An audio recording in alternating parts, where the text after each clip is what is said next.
Yeah.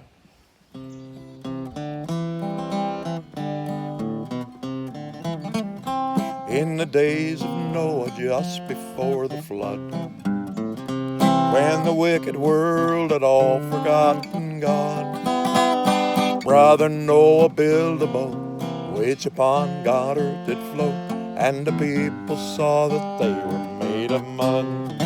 As the door stood open with the gangplank down, Noah and his family entered with a shout. As the scoffers stretched their necks, old Noah stepped out on the deck, said, I'm glad I'm on the inside looking out. Oh, I'd rather be on the inside looking out than to be up on the outside looking in. As the rain began to fall, sinners on the Lord did call, but the door was shut, night was setting in. Then old Noah from the window looking out, he gazed to heaven beyond the water spout, and he said, I thank the Lord that I took him at his word. I'm so glad I'm on the inside looking out. You know, good old Daniel lived in Babylon long ago, and he had the grace to tell the devil no. And though we prayed 3 times a day in that good old-fashioned way, they said he to the lions, men must go. You know, the lions, they made him welcome to their home, for they knew that he was nothing but backbone. When the king looked in and said, are you alive or are you dead? He was pleased to hear him speak in gentle tone. Rather be on the inside looking out than to be up on the outside looking in. While you pace the palace floor, I had naught to do but snore. Jesus put a padlock on each lion's chin. Then old Daniel from the inside looking out, don't you think that he felt good enough to shout? And he said, I thank the Lord that I took him at his word. I'm so glad I'm on the inside, glad I'm on the inside, glad I'm on the inside looking out. Ooh.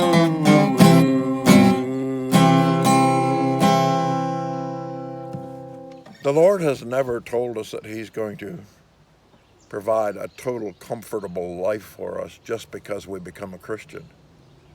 I know there's joy in the Lord, and there's peace in the Lord, and there's love in the Lord, and there's that great satisfaction, the joy that's unspeakable and full of glory.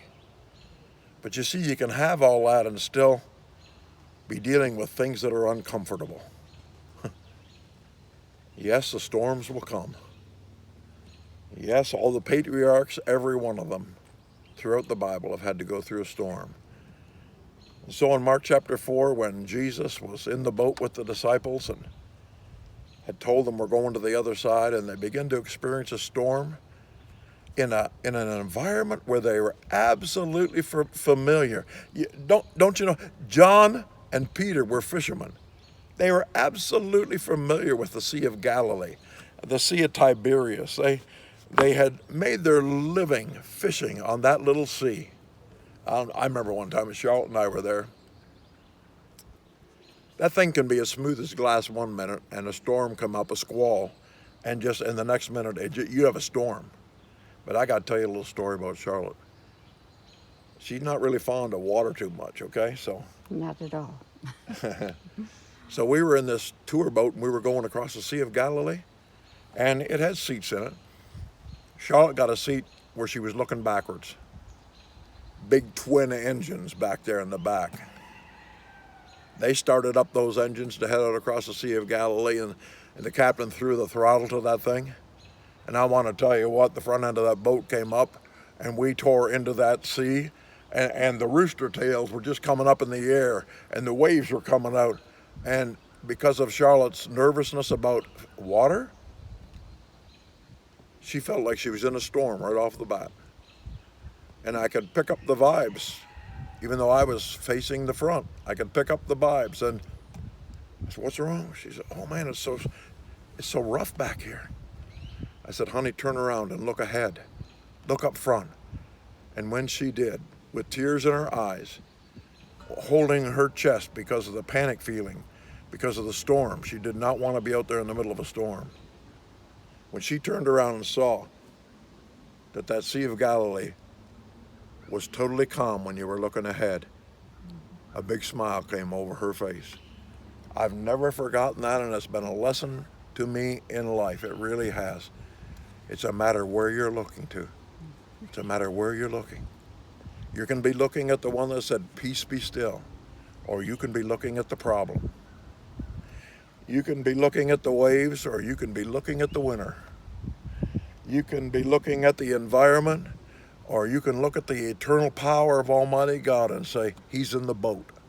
I'm in here with him. This boat will never sink. You can get a hold of the guaranteed end. He said, we're going to the other side. But we need to learn to trust him no matter what the circumstances are and the environment is and how bad the storm is. These are the best days the church has ever had. I don't know what other churches are going through, but Mountaintop Ministries is going through a tremendous time of blessing. New people coming closer to the Lord. I just want to give God all the honor and glory and praise. And if you're out there and you don't have a church, I invite you to come to Mountaintop Ministries. There's nothing to join except Jesus Christ. And if you're not interested in coming to the actual building, the fact that you're watching me here every day, you can be what they call an online church member. Okay? Nothing to join. Just be a partner with me. Just let me know you're out there. I'll pray for you. You pray for me. We can support each other. But one thing I want to leave you with, be careful what you look at. For what you look at goes into your mind and into your heart and into your emotions. And it'll either strike terror and fear or it'll strike faith. So don't be looking backwards. Look ahead. This is Pastor Ken, your happy pappy, with a smile on his face and the joy of the Lord in his heart, saying, it's been a great joy to be with you today, and I hope it's been a blessing. Get on there and let me know if it has. God bless you.